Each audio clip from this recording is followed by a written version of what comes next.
Hey, what's up, everybody? This is Dr. Phil 2, and we are on the Anchored Voice. Have you ever dealt with a loss of a parent, loss of a family member, loss of a spouse, loss of a friend? I'm dealing with that currently right now. I'm dealing with losing my father, and I'm going to talk about that for a little bit today. I feel like I want to help somebody as well as it's therapy for me.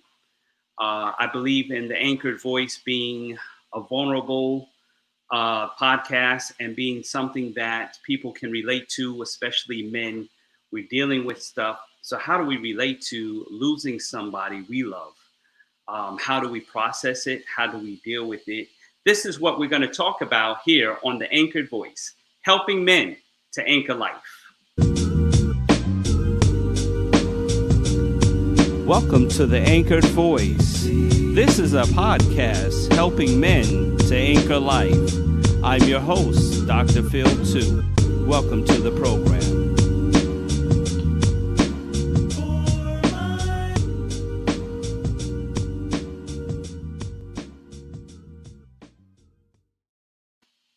All right, I'm back. This is Dr. Phil 2, and this is the Anchored Voice, helping men to anchor life. Now, currently, I am at my parents' house in Florida. Not my usual setup. So, I'm also sharing space with so many other family members. I got my aunt, got my cousin, got my sister, got my mother, and have my father downstairs.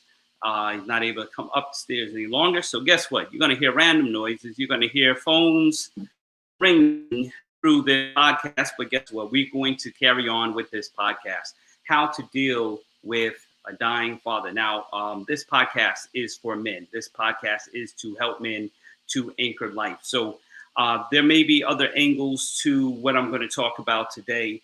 But we want you to share what's going on here. You can share this podcast. This is a live podcast, and this will be up on live on Stitcher, Apple Podcasts. It will be recorded and sent over there. So you can also check out what we're doing over on that page in just a few days.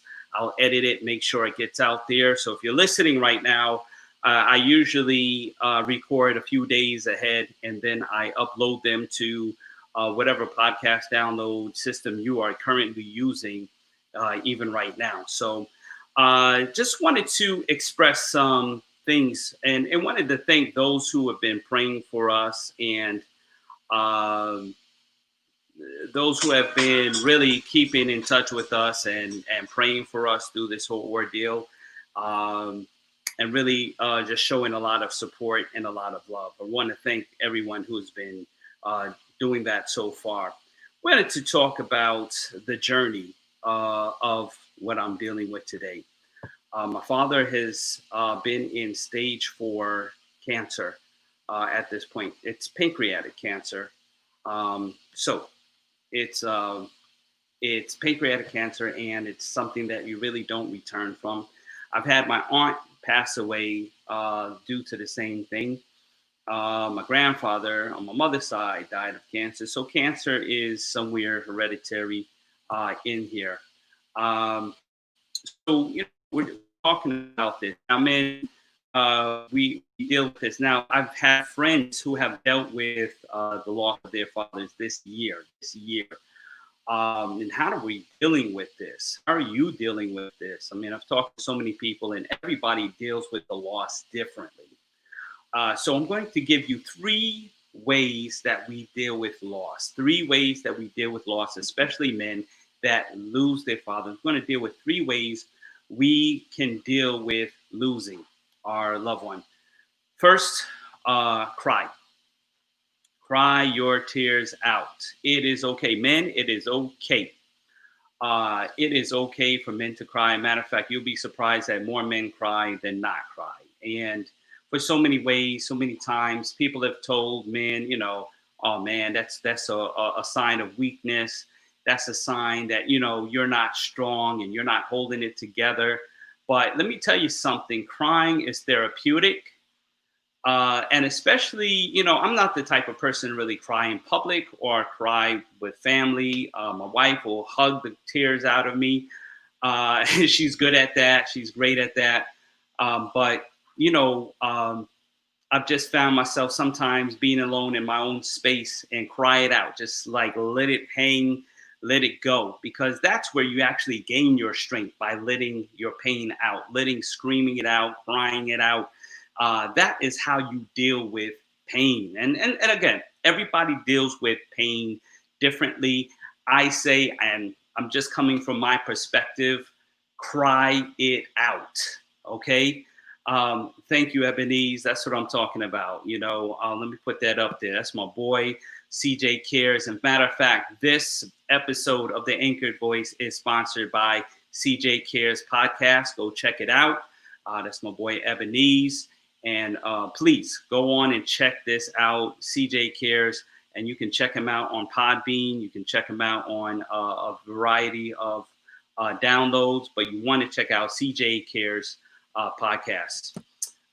So many ways we have to deal with pain and agony. Now, I'm dealing with from the perspective of my father, of how do you deal with from your father. Now, men, we deal with it. Now, this is not my first time dealing with my father through cancer.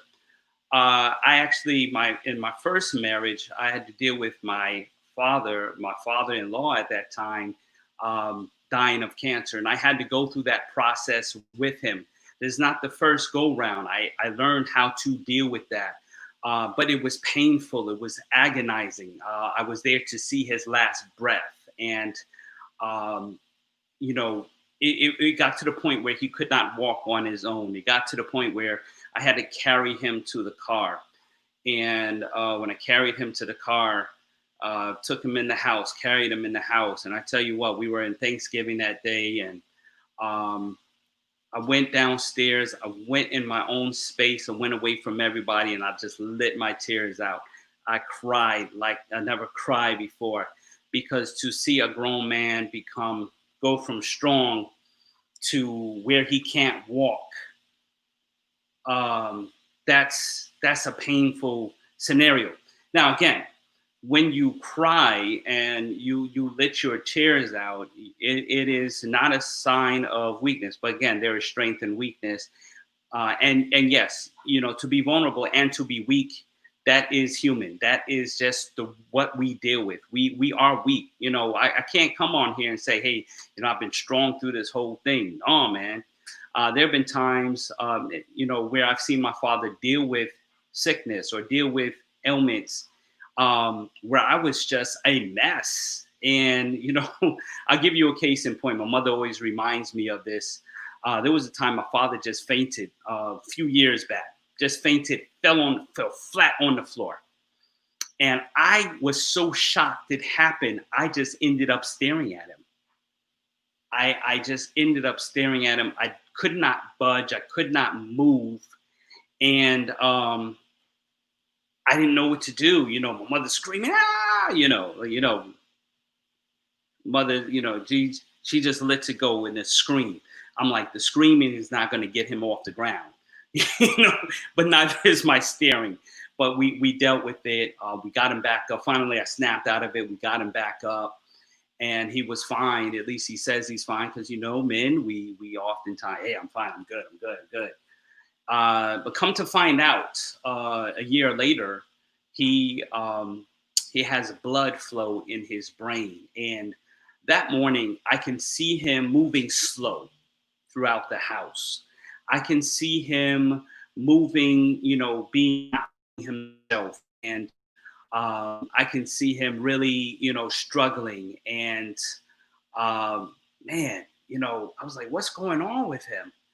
And, you know, so then the next thing, my mother sees it. You know, he goes to church. He's a pastor at that time, pastoring in New Rochelle.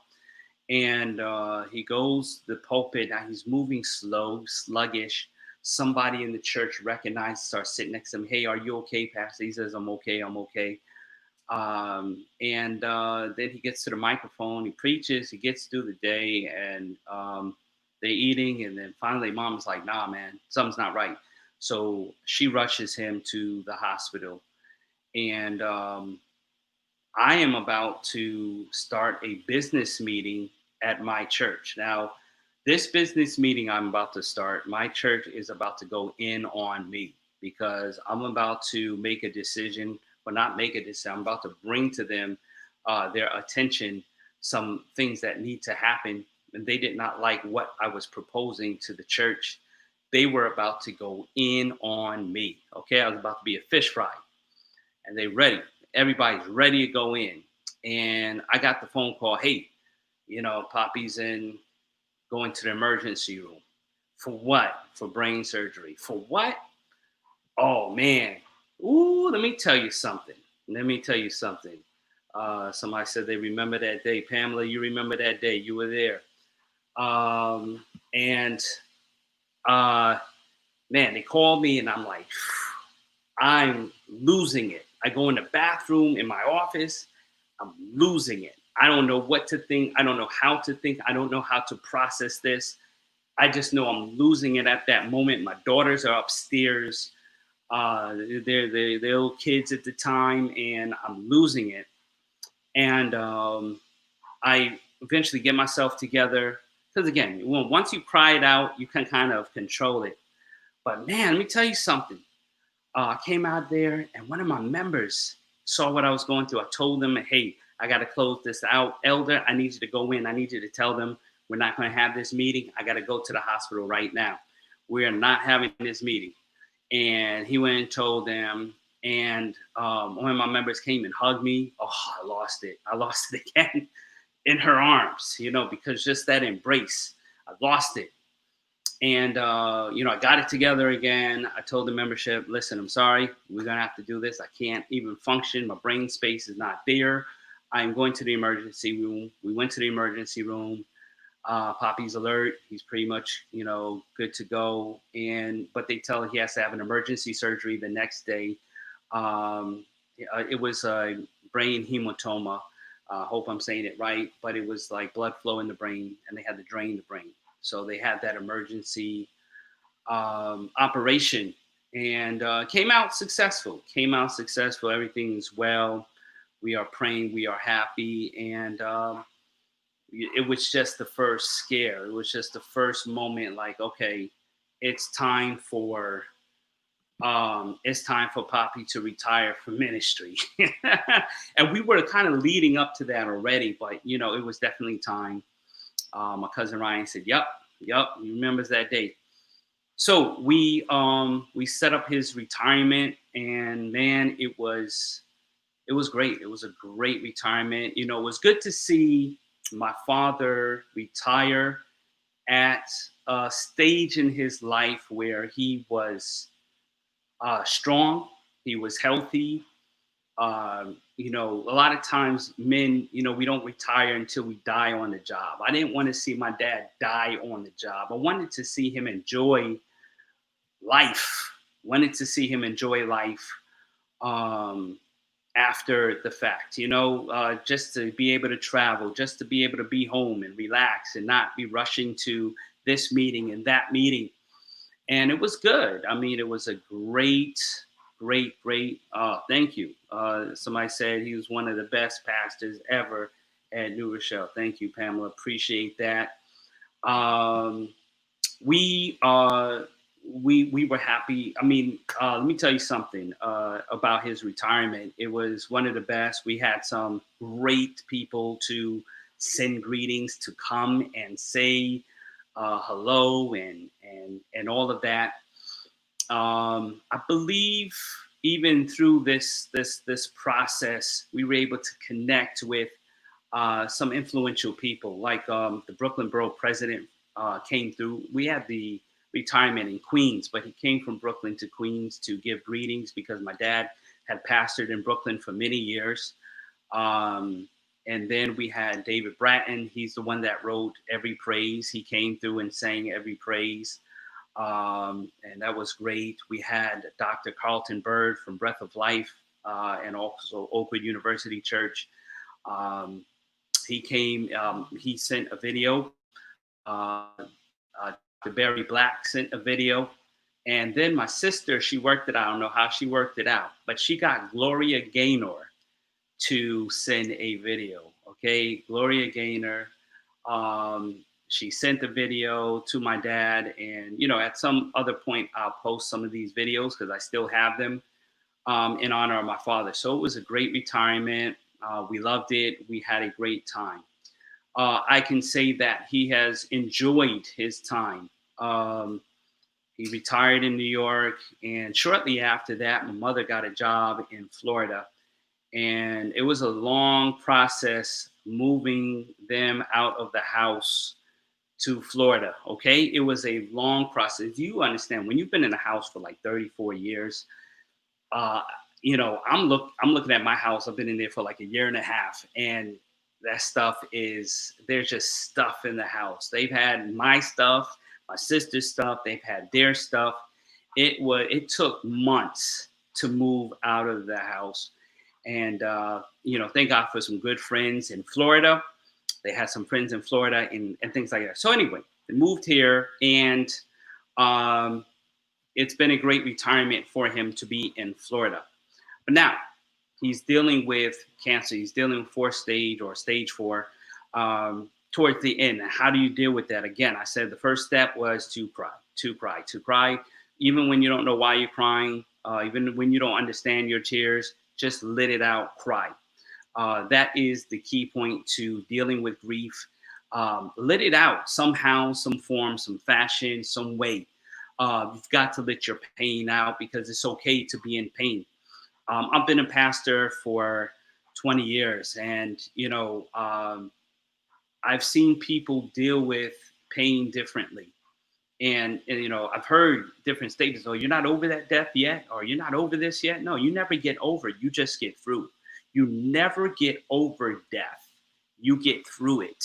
And it doesn't matter how many years have passed by. I still remember members who I still have memories of members who I've said goodbye to that have passed away. I've been there for their last breath, and I still remember because there's just something about that transition that you just don't forget. And imagine it's been, for family members I've seen through the years, my grandmother, my great grandmother.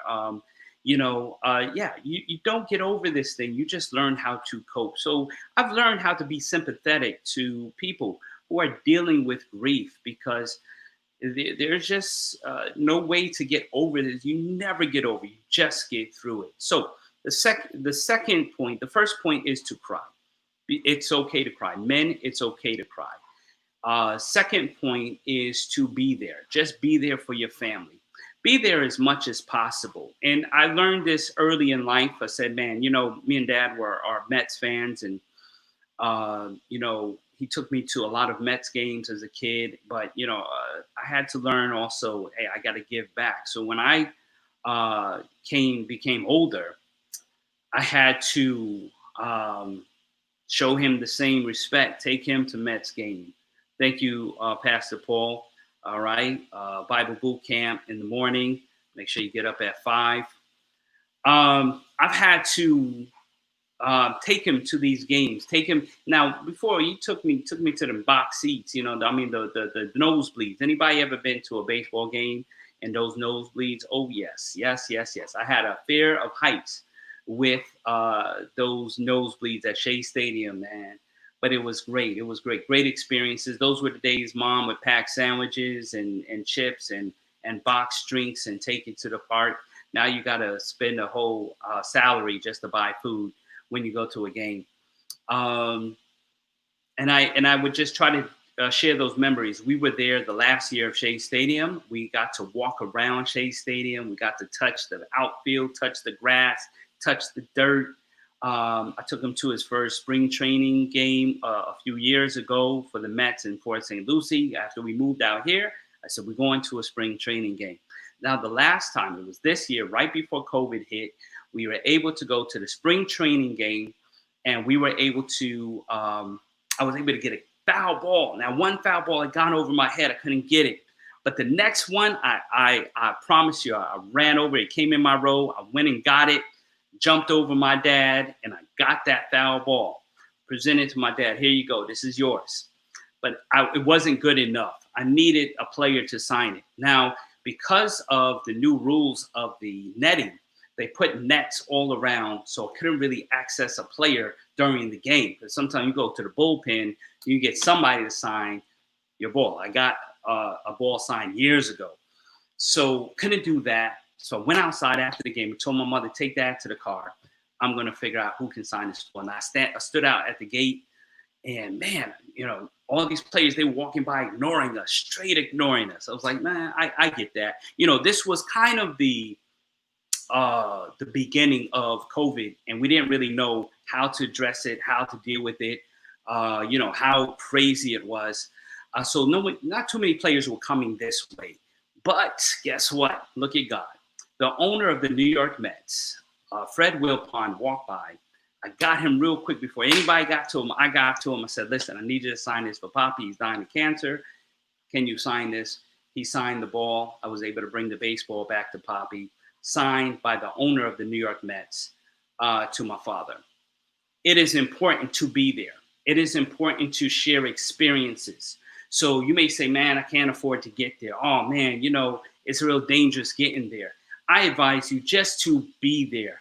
Ministry of presence goes a very long way.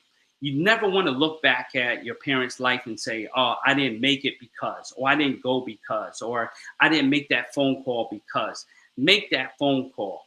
Be there. Make sure you are there. Listen, I just came off a 30-hour pretty much road trip last week, okay? Before I came here, I had driven to Florida. I'd driven back from Florida, driven to Rhode Island, driven back to Maryland, driven from Maryland, and then I'm home. I'm just trying to get as much rest as possible. I'm spending time with my family. I'm seeing my son. We had all just been in Florida hanging out with Poppy. He was walking up and down the steps. He was doing good. But then a few days, I'm just like, okay, I just got some rest in. My mother gives me the call. Now I'm in the grocery store. And my mother says, you may want to come back. It looks like he's declining. And man, I'm in the grocery. Do you understand what it is to be in a grocery store or to be in any public place and hear some news that something possibly might be wrong? Oh man, I couldn't hack it. I finally got whatever shopping I could done. My wife said, come home. I got in that car, okay? I let it go. I was able to get through because thank God for mask, okay? I had a mask on so nobody could really see how hurt and devastated I was. Got in the car and I said, I've got to get to Florida. I was about to drive again. And my body was like, I know your mind's telling you yes, but your body is telling you no, okay? And our concerns about flying these days and getting in the airlines and just said, hey, we got to do this. I got to do this. I got to get out there without any hesitation. So flew out here and saw him in the hospital, a lot weaker, a lot fainter. His speech, he's not as vocal as he used to be a week ago. He's not able to talk as heavy as he did. So things have declined, but he's still holding on. He knows, what's going on. His mind is still sharp. The biggest challenge is just walking him to the bathroom, coming back. The biggest challenge for me, I'm here. I just had to make sure I'm here. Thank God for a understanding, compassionate wife. She's taking care of home base while I'm here. So, hey, take as long as you need. And I'm here. That's the first thing. That's the second thing. So cry it out. Ministry of presence. Just be there as much as you can with your family, your father, your mother, your sister, your brother, whatever it is. Be there as much as possible with your family. All right. Now, here's the third one. And this is something that everybody has to grapple with. Accept the reality while you still don't understand God's decision. Accept the reality. Death is upon everyone. Now, Lisa, I see you on here. You didn't really have a chance to say goodbye to mom, and you went through your dad's sister and all of that stuff, and even your father. And, you know, through this whole pandemic, I've had to cry because I've lost friends. I've lost Greg Hodge. Now, Greg Hodge, you know, I didn't know, we weren't tight, but knew him very well all through the years. And when I got the news that he passed of COVID, I lost it again. I'm sitting there with my wife. I'm just losing it, you know, because crying is just how we are dealing with our pain. So I've had to deal with pain through this COVID. And I'm sure many of you out there, I've seen my friends lose their father. My boy Timothy Anderson. I've seen Nerva Altino. I've seen my members lose their father and husband. It's been hard. It's been a hard year in 2020. It's been a hard year. Man, I've lost a camp director. We've lost some people along the way, and some of you, and even I'm talking to another young man who lost his father to COVID. Some of you weren't able to say goodbye and be there like you wanted to be because hospitals were shut down. You couldn't even get into the emergency room. I'm blessed to be here today to be able to say bye and to be able to say, I love you. I'm able to do that.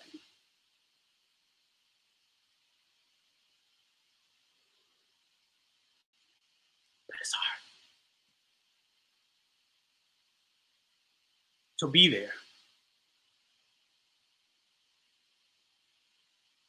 Be there with your family. Be there with your friends. Wherever you got to be there for, you got to be there. We're going to suffer. We're going to deal with pains and the scars of life. But we're not able. We're not able to understand everything that God allows. We forget there's an enemy to our soul. We forget. We forget there's an enemy, and he's trying to take us out, especially fathers. Fathers that have tried to be there for their kids. Fathers that have tried to be there in the home. I mean, listen, Father's Day just went by. It goes by. It goes. And, you know, it's not the biggest event of the year. Let me tell you something. There is something to trying to figure out why are sometimes our fathers going before our mothers. You know, why, you know, have they put in all this work? You know, why are they going? And we don't understand it. We don't understand God's decision. But what we do know, that God is in charge because he's a father who had to lose his son. He's a father who has to lose his children every day. Every day God has to lose. And guess what? God the Father has lost a lot of children, and he's a perfect father. So all of you looking for this perfect person out there, we understand our fathers aren't perfect. I'm not a perfect father. I've just tried my best to be there for my kids. The toughest part is being a father, going through a divorce, not being there for your kids every day. So we deal with the pain of trying to be there as much as we can as fathers. We don't want to be absent. We don't want to be absent as sons, and we don't want to be absent as fathers. So, first thing, crying. Yes, I'm crying. Second thing, be there. The ministry of presence. And accept the reality, even through death, even when you don't understand God's decisions. God is still in control, and God, all I can do is resolve. I'm in pain, I'm suffering, but I'm resolving that God will fix this one day. So go through your pain. Listen, it's okay to be in pain and be faithful to God. It's okay to cry it out and still be faithful to God. All right, let me explain these things in the back. I'm kind of in the loft of my parents' house, and kind of I've just propped up these albums. That's Sandy Patty. That's probably one of the first artists I learned about. That's Vanessa Bell Armstrong. I learned first music on vinyl records. Okay, a lot of y'all young folk don't know what I'm talking about. Let me show you what a vinyl record looks like. Okay, let me slip it out right here. This is how my father raised me. Okay, this first had these big headphones, and I had these. And Sandy Patty was definitely one of the first artists that I learned about, and I used to sing her songs as a kid until puberty hit. I could no longer sing those high pitches any longer. We raised up on just good music. Walter Hawkins, Andre Crouch. That was my dad. One day, and I'll tell you this quick story, and then I'm going to get out of here. One day, he had this Edwin Hawkins Christmas tape. I don't know if I have the tape. We got so many old school stuff around here. I still have a VHS stuff, you know. And you ain't in a Christian home until old school Christian home until you got some videos. This is like Laurel Harris, Phil Driscoll, Twyla Paris. Oh man, Mom and Pop Winans. Take Six is on here. Okay, shout out. Anyway, yes, what we did, and so I was into rap at that point. I was into rap, and love you, Deb. Love you. All right. Yes. Love you. And here's the thing. I taped over. I put some rap music over it. Oh man. Now he had dozens of these. He had dozens of these tapes. Okay, he had thousands of these tapes. So I took one. And you knew how to break a tape. You break that little thing on the top, and you could record over the tape. And man, he was so mad. He was livid because he found it. He found that one day he had billions of Edwin Hawkins Christmas tapes. So he would give out tapes at church. He would give out to friends, and he'd do all that kind of stuff. And man, he was so mad. In fact, I told one of the person who introduced me to Edwin Hawkins. I told him about that story. He was laughing. I have that on the Mega Voice podcast. Anyway, everybody, just wanted to share with you my process, how I'm dealing with it. I will be sharing a lot more. I will be on the podcast a lot more. As you see, the house is getting a little crowded. People are talking. But I want to thank you for sharing this time with me. So 3 things I want you to get out of this podcast here. I'm going to upload this very soon to Apple Podcasts, to Stitcher, to Spotify. We're on all of that. First thing, cry. It's okay to cry. Men. Cry. I'm shedding my tears constantly. Sometimes just go to bed, cry. But it's okay. Let the tears out. Be there. Okay? There is a ministry of presence. Somebody has a cassette tape from Dad. Oh, that's awesome. Ministry of presence goes a long way. Be there for your family. Be there as much as you can. Again, this is my 2nd week in Florida. I had to fly back out here just so we can be here. I've scheduled pretty much a trip every month to be in Florida. I've been in Florida every month. Even through the pandemic, I found a way to drive, get in the car. I think April I missed. Get in the car and just drive. But we're here. And, the next thing is to accept the reality while, staying faithful, while understanding that God is in control. You won't understand everything. Stop trying to understand everything. You will not understand. I don't understand. My dad doesn't understand sometimes. You will not understand everything. So just accept the reality. This is where we are. This is the stage we are living in. People are dying, millions. We can blame politicians. We can blame people that are not making right decisions. People are not wearing masks. We don't understand what God is doing, but God is doing something. And that's all I can tell you. I'm just, my prayers have changed. I've been pretty much good at praying for healing for a lot of people, a lot of members, and I've seen a lot of people healed. I've seen a lot of people healed. I like that. You will not overstand. I love it. I love it. I've seen people heal through prayers I've done, but not every prayer is the prayer for healing. Sometimes you just want, when a person dies, you want their soul saved. You want them as comfortable and loved as possible. That's it. That's your job.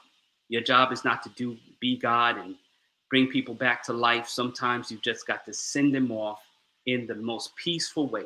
Listen, we are created on purpose for a purpose. But because we accepted death at the Garden of Eden, this is what we deal with today. We deal with the decision that we have made. And we know that because God is the great God, we know that he's going to fix this one day. He has a plan. He has a plan. Yes, Leandra, we can't understand God's ways because his ways are not our ways. But he does have a plan. Trust me, he has a plan. And when you see God working his plan, he's working it. I mean, trust me, through all the curses this last 4-6 months, through all the curses, you've seen some blessings as well. Take this time to get closer to your Father, God the Father. Take time to love on your Father, your earthly Father. Take time, man. I remember that song by Luther Vandross, If I Can Dance with My Father Again.